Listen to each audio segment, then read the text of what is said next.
Welcome to the Munro Review, where it's all about connecting, sharing, and valuing the arts in the central San Joaquin Valley. I'm Donald Munro.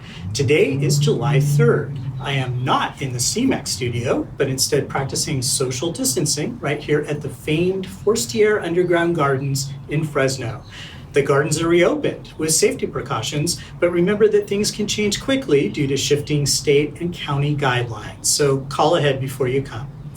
On this episode of the Munro Review, we have two special segments. Valley writers Armen Bacon and Phyllis Brotherton talk to us about a new book of theirs inspired by sheltering in place. We also have a preview of a short film focusing on a local actor, Mikayla Argain, who is suffering a harrowing and lingering experience with COVID. But first, here's some of what I've been covering on MunroReview.com.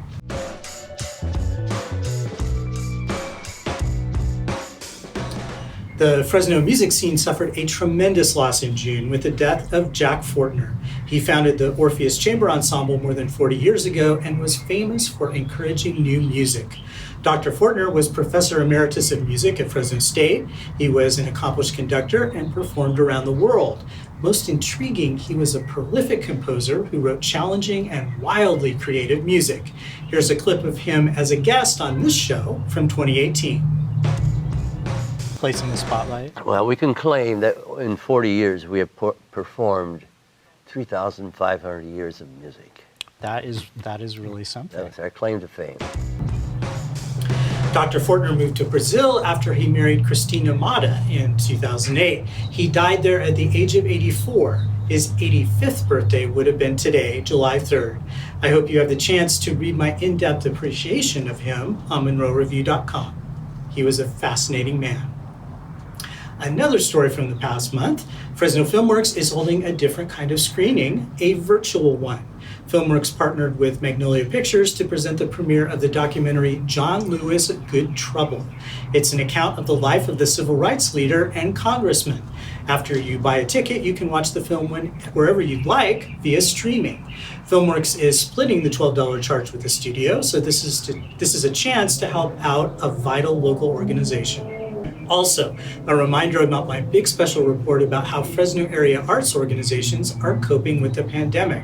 I wrote two in-depth pieces about the challenges being faced by our local institutions. Now, let's get to our guests. When faced with shelter-in-place orders, most of us hunkered down to clean cabinets and watch Netflix. Not Armen Bacon and Phyllis Brotherton. They wrote a book together. Here's their story. So I am so happy to welcome to the show two marvelous women, Armen Bacon and Phyllis Brotherton. They are both powerhouse writers in the central San Joaquin Valley. And while many of us, or most of us during quarantine, have been moping around, watching Netflix, cleaning the pantry, doing all those things that you do to try to while away the time, these two ladies decided they were going to do something really different, this writing project. So they're here to talk about it. Thank you for being here with us, Armen and Phyllis. Thank you. Thank you so much for having me. So can you just give us a brief intro, each of you? Sure. I'm Armen Bacon, and I'm a local writer and author and columnist. And I worked for 25 years in education and then jumped ship and decided that I wanted to write for the rest of my life. So I write essays and newspaper columns and books. Yes, and I'm Phyllis Brotherton, and I worked for, many, many years in executive management positions, but the last 20 years at Valley PBS, and the last few of those years as CEO. Then in my 60s, I went back to school and got a master's degree, got my MFA at Fresno State at the age of 66. And I retired last year. And so I've been doing a lot of writing. I've written a book that I'm working to get published. And of course, Armen and I have been working on this great project during a COVID lockdown. Absolutely. So the book you've written is called The Words Between Us, and you subtitle it A Pandemic Abecedarius. I knew I was going to mess up that word. Phyllis, tell us what this this ancient, it is a pretty ancient art form, isn't it, in terms of writing? But what Yes. is an abecedarius? I pronounce it abecedarius, but who knows? Abecedarius, okay. It is a form of using the alphabet as a structuring tool. And so that was really, wasn't my first idea about the book. The first idea about the book was just to collaborate with Armen, possibly, if she was agreeable, to do something and to write together. And then I had the idea of structuring it around the alphabet, and then we would choose words to represent the letters as a theme. And that's what we did. So it gave us an organization tool. So for example, I'm looking at the table of contents. So the first section, you start out with attention, and then balance, crave, distance. So you kind of get the idea of the alphabet. Armen, did you map out all 26 of these, decide what the subjects were going to be at the beginning, or did you decide as you went along? Well, usually both Phyllis and I are very type A, organized people, kind of control freaks, and normally we have a vision for where we want to land. And in this instance, we said no. We wanted it to be more free form. We wanted to kind of go with the flow, color outside the lines, stretch ourselves creatively. So we started with A. And then maybe the next day we came up with B, and somebody said, oh my God, I have an idea for C. But we never got too far out in front of ourselves, which was really a great lesson in staying in the moment and staying centered and in the present tense. So Phyllis, tell us a little bit about the daily routine that you sort of developed, because one of the strategies here was to try something new and also do something that you could do while being locked down. So Did you talk to each other each day and check in? We did. We talked almost every day, but really how we started, and it's just kind of funny, we did start out of order. We started with distance, then we went back, but what we really got into a routine of picking the letters one at a time. After a while, we would pick 2 or 3, and we would try to, we held ourselves accountable to trying to get something back by the end of the day for a particular letter or the next day. And what we kind of organized a lot of it around writing segments blind. We wouldn't see each other's writing. Writing segments so let's say we picked attention. We wrote 3 segments each. All of the book is not this way, but the first section is definitely this way. 3 segments each, wrote them blind, and interwove them then later. But before we did interweaving, we just kept going. So the idea, I think probably Armen and I both worked 4 to 6 hours a day or more. It's amazing how long it can take you to write 3 sections, but it was a lot of fun. And then we would send it the next day. We just keep going. And then as we moved along, we would say, well, I'm going to go back and switch out that segment. So that's kind of how we started. Of course, as the sections, as we got further into it, we changed up forms, we got experimental, and we did a lot of different things. Yeah. So just as an example, I'm looking at the attention section, and one of you writes about making a run to Trader Joe's. Now, is it okay for you to reveal who the authors of the sections are? Or sure. So which one of you that was me. Okay. So just tell us about that little anecdote. Here you are in this Trader Joe's, and it's a madhouse, it sounds like. Right. And honestly, I have to ask you, is that when the lady got the brandy for me? Yes. Yeah. Yes. Yeah. She had to crawl down to get you the last bottle of brandy. This was when I was in my initial sort of hoarding mode at Vaughn's and then Trader Joe's. Hoarding in the sense that, it was right early on. And so getting things at Trader Joe's, it was crazy. People weren't social distancing as much as I hoped they would. But I do remember, I thought, oh, I'm right at the checkout counter, and there's the brandy, and this lady helped me get it. It's so funny. And do you know that I have not touched that brandy this entire time? But at least I have it. There's also something very, there's something deeper there, though, in just this little snippet of yours, because you start to think to yourself, do you need this brandy? And what about other people out there, and what do they need? Yes, absolutely. I think that's one of the big things that happened as we wrote. Certainly happened to, like, what are my priorities? What if people can't do what I'm doing, and able to spend $200 here or $500 there to try to be anticipating that we're going to be not able to leave home for maybe months when everybody's talking about scarcities. So I tried to balance it in mind as much as I could with trying to keep a perspective that our positions, and my position was certainly one of privilege, in the sense that I could bake a lot of bread and buy brandy and just have some fun and write. Certainly wasn't everybody's experience. So one theme that I picked up on, and I just was able to read part of the book so far, is actually fashion. You do talk a little bit about what you wear, and the fact, and again, I'm not sure which of you had the grandmother who was on the heels, right? Such high heels. But I think, Phyllis, at one point you talk about, well, you realize that lipstick isn't that important.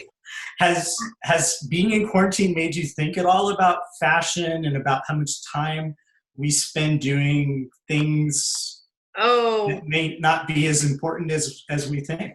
Absolutely. Now you have to know you're very lucky, because I dressed up for you today. I have earrings on and lipstick, but honestly, it is so true, because used to going to work for 45 years and having a career, also just, like, take as simple as gel nail polish, manicures and pedicures, and all of a sudden I'm watching the nail polish, you can't take it off easily. So it's just growing out, and, but eventually it got to the place, I look in the mirror in the morning and I think, okay, I don't look so bad. And I look ridiculous if I put on earrings. I do seem to still stick with the lipstick, but at the same time I had bare nails and toes, and it was all okay. And what I really wanted to do is just get to my computer and start writing. I mean, we wanted to have fun with this. So our looks, and in fact, Armen and I both would say, okay, should we FaceTime or not FaceTime? Like, can you handle this or not? How I look right now. And Phyllis, you have a hilarious part in which you describe cutting your wife's hair. Is that correct? That's correct. And it did not work out exactly as planned. No. First of all, we both refused. I said, you can't touch my hair, and she said, you can't touch mine. And so but after a while, we had to do something. And so the first time I cut her hair, it was really pretty good. But the second time, she was sort of desperate, and she's very, very particular about her hair. And she said, could you just cut it right here? And you'll read, but she was basically standing, and I just chopped a big chunk right out of her hair. And she wasn't happy about that at all. Has it grown back? Is it back to normal? We're still working to make that right. I mean, she now has, I mean, the book ended, epilogue is she's now been back to professional to try to repair things. Okay. So, Armen, what sort of surprises came about as you were writing this book? It sounds like it was a very free-form exercise for you. Actually, there were lots of surprises. Again, being kind of a control freak, I know that I will show up. And when you collaborate, you have to surrender, you have to trust. And so if I knew I was going to be writing 500 words a day and giving it my 100% or 150%, it's like, I hope Phyllis is going to deliver. And I learned that was a huge lesson in just taking that leap of faith. And, she delivered every day.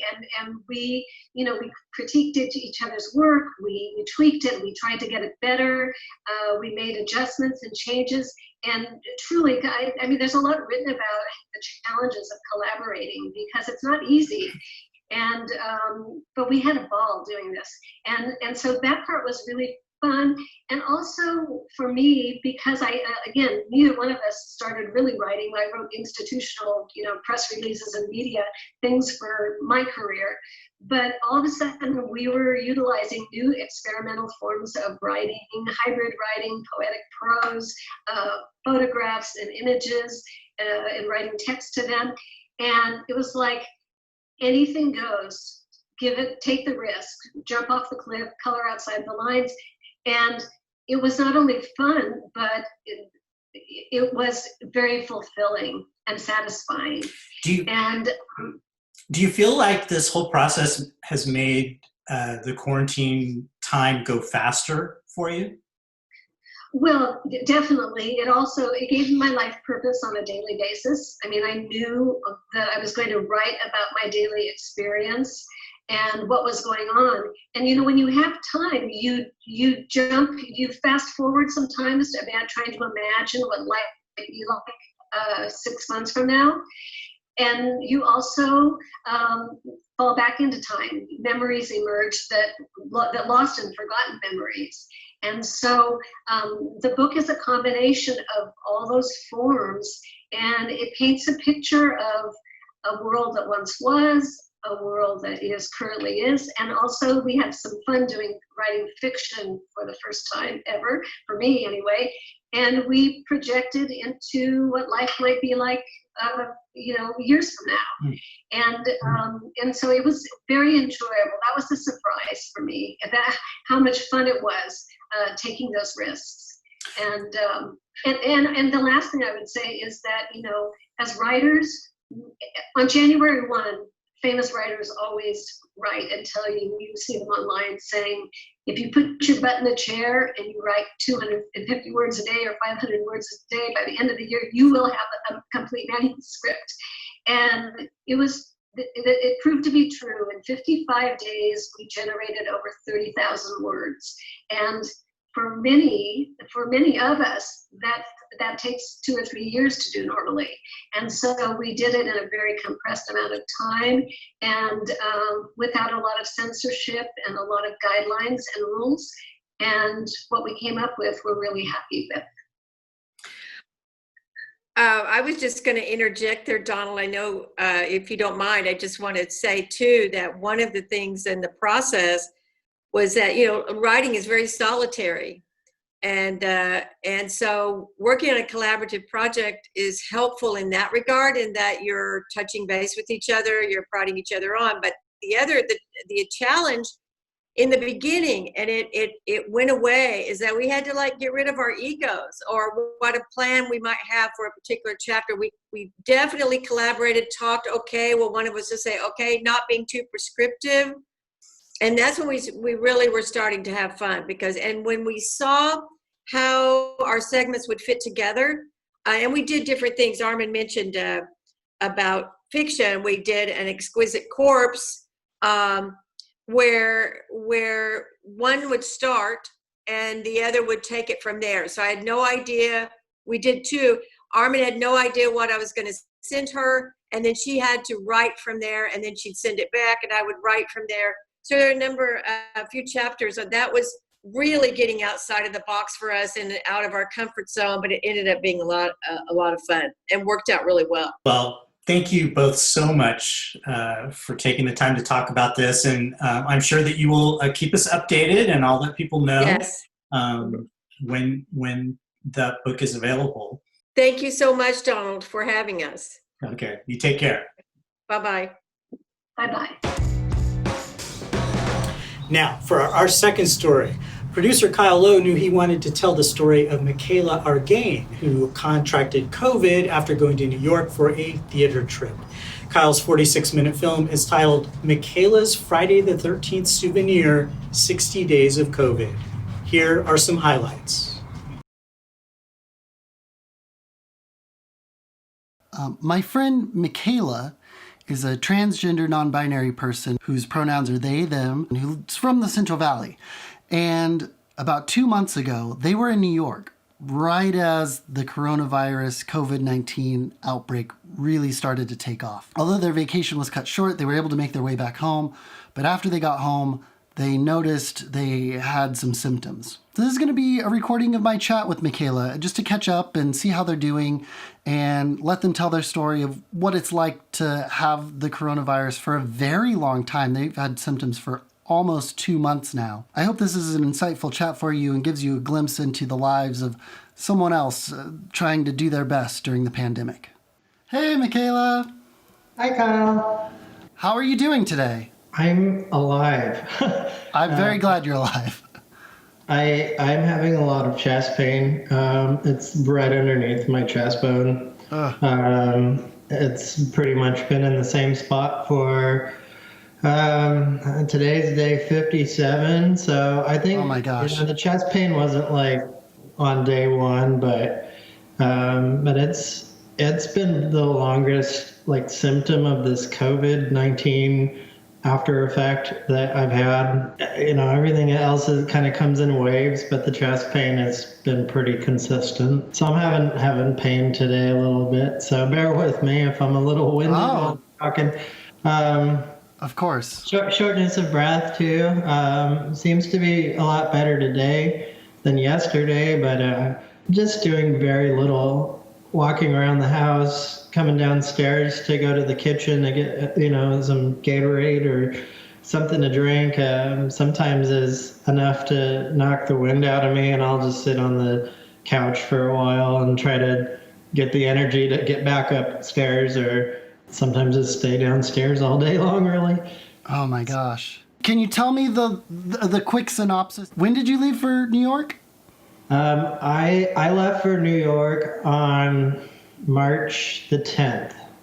It didn't seem as real to me at that point because, so many people that are in New York all the time. And, even the word on the street while I was waiting to get into the 6th show was, people talking about, oh, what do you think of this coronavirus? And do you think it's actually going to hit here? And wow. Broadway wasn't the same even when it was open on the 11th, and I got to the first show. A nice lady had wiped down my seat, and the whole place smelled like sanitizer. And they were already really taking care of each other, just like how you would think New York would be. And, I had wipes and was prepared to do so, but it was already done.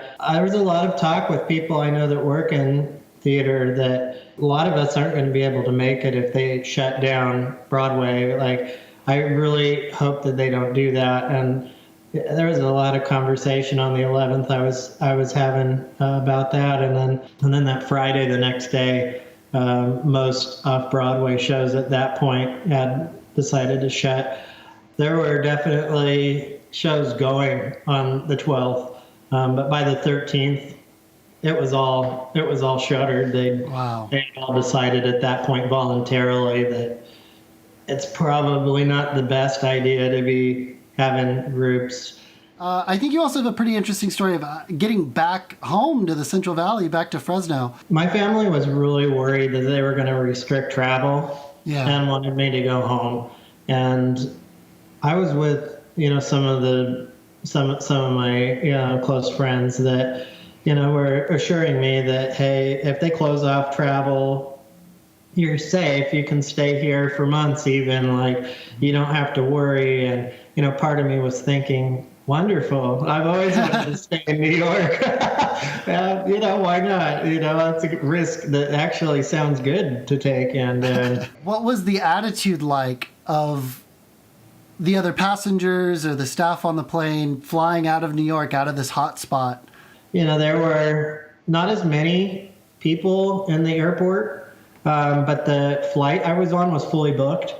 And so people kept telling me, oh, at least you'll have an empty flight. And I'm like, no. And then getting on the flight itself, I I took my wipes and I wiped down my tray table. I wiped down my seat. I wiped down the seat belt. I had a window seat, so I wiped down the window, the closing part of the window. But I made it back. I made it back to Fresno on the 2 flights. I got sick about 7 hours after I returned home. So. Oh wow! So you made it back home, much to the relief of your family. And your turnaround time wasn't very long, huh? Yeah, I got home and I knew that I needed to go get groceries. I purposely had used up what I had, knowing I wouldn't be home for almost 3 weeks. So right. I didn't have a whole lot of groceries, and so I did a little bit of grocery hunting at that point and got stocked up with whatever I could find. There was a lot of grocery hoarding at that point here in Fresno. So there really wasn't a whole lot of things to pick from, but I was attempting to get as stocked as I could. And it was about 2 a.m. after I got home, and I had gone through the Taco Bell drive-thru and was just about to sit down and have my first, I just got home and I'm going to eat meal. And I wasn't feeling good. I just felt like I was starting to, get nauseated, and I thought, I think I'm not going to eat this. I'm just going to go to bed. And I woke up Monday, and it wasn't real bad the first couple days, but it just felt like I was sick, like I had a cold, and I thought I better call my doctor first off, see what my doctor says. And my doctor said, go to community hospital and, they'll do COVID testing, and that he had sent 2 or 3 people down there, and that I should drive down there and just to be on the safe side. So they've got like tents set up outside for COVID. So they've got everybody that potentially is COVID infected in a separate area. But the process was walking in to the ER admittance area, and you talk to their triage nurse and let them know what your symptoms are. And then they determine if you go into the regular ER or you go to the COVID unit. So, and so they determined from my vitals and the fact that I just returned from New York, and that at that point, it was even New York City was starting to turn into a hot spot on its own, that I was at high risk, and that they wanted me to have a COVID swab. They take this swab and it's this long. Yeah. And they put it up in your nose. They have you tilt back, and then it, in theory goes, up your nose, and then they tilt it, and then it goes further back, and it goes all the way back to where your throat would be. Where it all meets in the back. They said the COVID tests take 3 to 5 days. I didn't hear back from anybody until March 31st. Wow. During this time, from the 19th when you got tested, or even the 16th when you started to feel symptoms, what were your symptoms like during that time? I've never felt as sick as I've ever been. After the testing, after I'd gotten home, and it turned into the worst flu I've ever had. I had dizziness. I couldn't really focus on anything. Everything was making me feel real dizzy. I had a lot of confusion. I had a low-grade fever that kept bouncing around. So, I checked my temperature. It would be 99.6. 99.8, and then I'd check it like 30 minutes later, and it would be 101.8. There was one point in the middle of it where I felt so nauseous. I hadn't eaten in 3 days. I just nothing would settle well. I was eating Jell-O and things like that prior, but I got to a point where even Jell-O, I couldn't eat it. I would try to drink Gatorade to get fluids and electrolytes in me, and I would only be able to drink like a quarter of a 32-ounce Gatorade, and I would feel completely full. You're non-binary, transgender. You've been transitioning. What has the pandemic or your own personal illness with the virus done to your transitioning? This is an interesting question to bring up. My community, and when I say my community, I mean transgender in general, not just non-binary, because everybody that is transgender or non-binary or both have a very different story about, what they're going through. But a lot of people that are transgender have what's called gender dysphoria, and a lot of times it's referred to as that they feel like they're like, the body that they have is like betraying who they are. That's not always necessarily the case, but in my case, I'm not able to go do anything because I'm quarantined, so, and even if all of the doctor's offices in the world were still open, just like I said, I wouldn't want my worst enemy to get this virus. I wouldn't want for any of my doctors to get it neither. So, I'm doing the right thing to not have anything done, but that doesn't make it easy.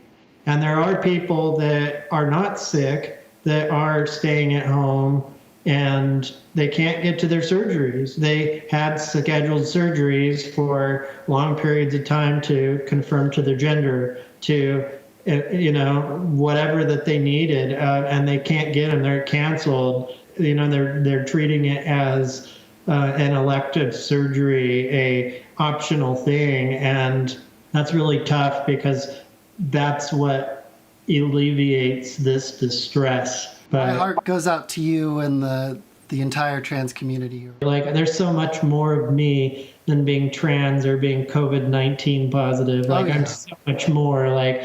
Thank you. Thank you for chatting with me. Thank you for your selflessness. I always enjoy getting to sit down and catch up with you.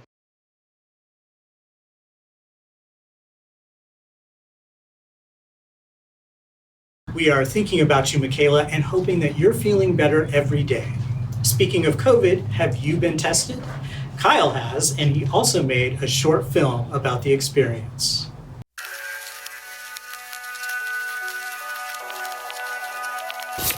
All right, we are in Sanger, California. Well, I'm by myself right now because Lauren just went inside. We're going to do a COVID-19 test because we just found out over the weekend that we'd been in contact with someone who just had a positive COVID-19 test result. So we're both feeling fine, but we just wanted to get a test and get...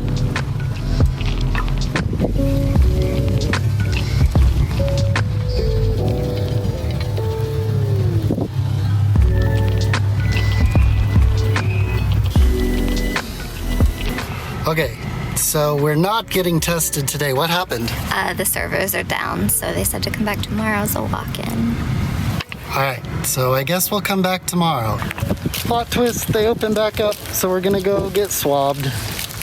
Charles swabbed. All right, we did it. We've been tested. How did it go? It's over.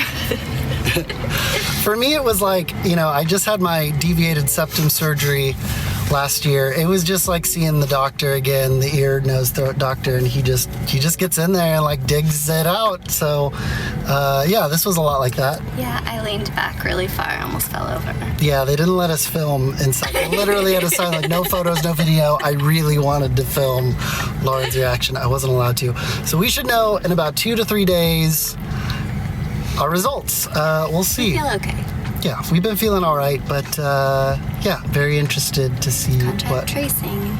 Yeah, good to know. If we find out we're positive, we're gonna let everybody know who we saw last week. Wasn't too many people, thank goodness, but really wasn't. But we will. We'll let them know. All right, we'll follow up with some results. All right.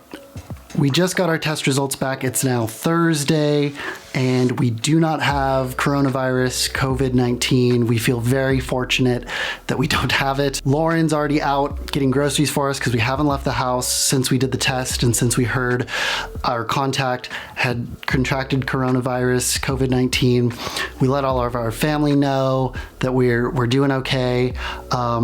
and we let our contact know, and they're very relieved that they didn't pass it on to us.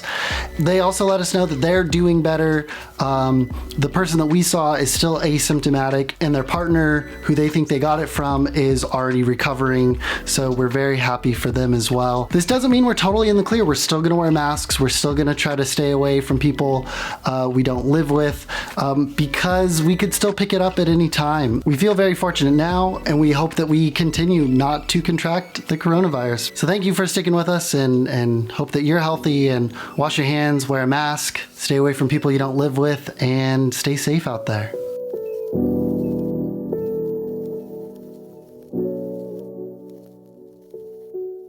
Well, that wraps it up for this month's episode of the Munro Review. Thanks for being here, and rest assured, the arts will persevere. A big thank you to Kyle and to my one-man volunteer crew, Shane Morman, my partner in quarantine. A thank you to our guests, Armen Bacon and Phyllis Brotherton, and to Mikayla Argain. Plus, an extra big thank you to Shara and our friends at the Forestier Underground Gardens. Remember to check in with them for reservations and updated visitor info. It's a great place to go on a hot summer day, I'm telling you. Finally, for all of us, please keep exploring and supporting the local art scene. We'll see you next time.